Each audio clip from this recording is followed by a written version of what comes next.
Tandis qu'Abdel poursuivait son apprentissage au Maroc auprès de son oncle, Paul, resté en France, avançait sur un chemin complètement différent.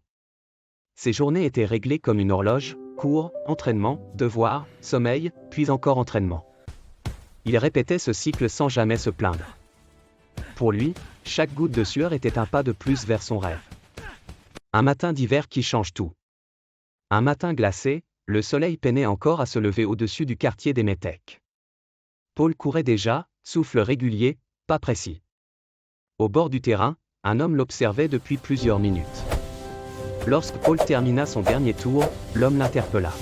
« Hé, toi, viens un peu par ici.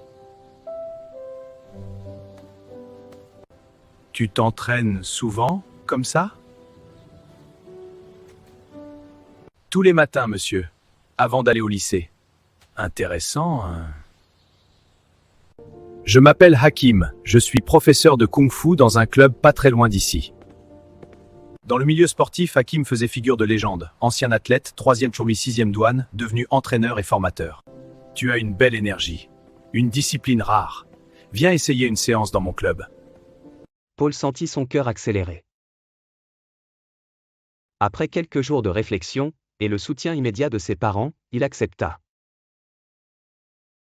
Le jour de sa première séance, Paul poussa la porte du club, et resta figé et la salle respirait la discipline et le calme.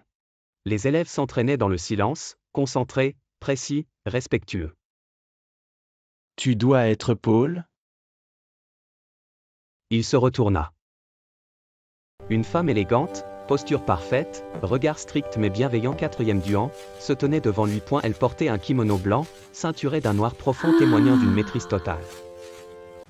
Je suis Sylvaine. La femme d'Hakim. Je donne aussi cours ici. Elle l'observa attentivement, chaque détail de sa posture, de sa respiration, de ses mains. Tu as un bon potentiel, mais ici, la rigueur prime surtout. Le Kung-Fu ne forme pas seulement des combattants, il forme des êtres humains. Hakim arriva à son tour. Ah, tu as déjà rencontré ma femme ? Elle a l'œil plus précis que le mien, méfie-toi ! Ce garçon a quelque chose, il faudra travailler le détail, beaucoup de détails. Paul comprit qu'il venait d'entrer dans une autre dimension. Les premiers mois, discipline, rigueur, transformation. Les débuts furent rudes, très rudes. Posture, coordination, respiration, rapidité, équilibre, puissance, maîtrise émotionnelle, chaque séance était un test. Les autres élèves remarquaient vite la détermination de Paul. Sans jamais chercher à se faire remarquer, il gagnait le respect du groupe. Ses professeurs au lycée aussi observaient son sérieux.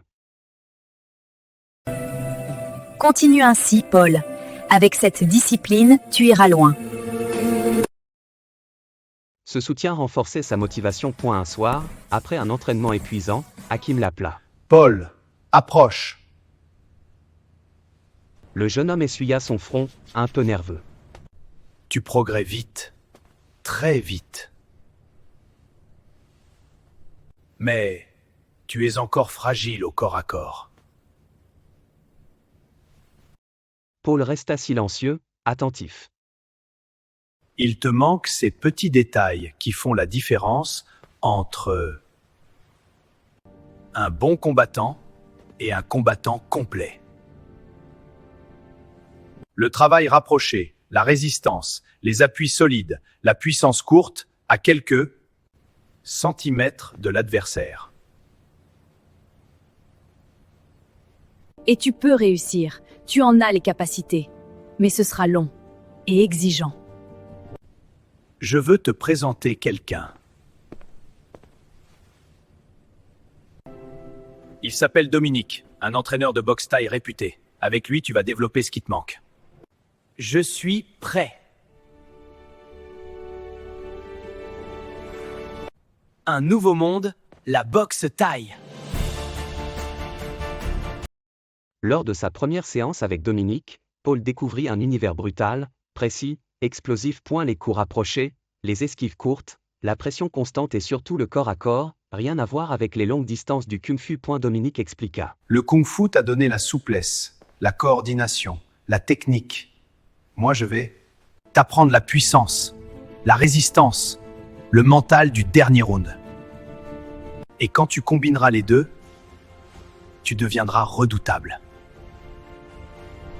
Paul s'entraînait parfois jusqu'à ressentir ses jambes brûler. Mais jamais il ne reculait. Peu à peu, ses progrès devinrent visibles, ses appuis plus solides, ses mouvements plus explosifs, sa respiration mieux contrôlée. Chaque fin d'entraînement était une victoire. Au quartier, certains jeunes le regardaient avec admiration. Et elle devenait un exemple. Pourtant, malgré tout, dans un coin de son cœur, il pensait toujours à Abdel et David. Leur trio n'existait plus vraiment, mais le lien, lui, restait indestructible.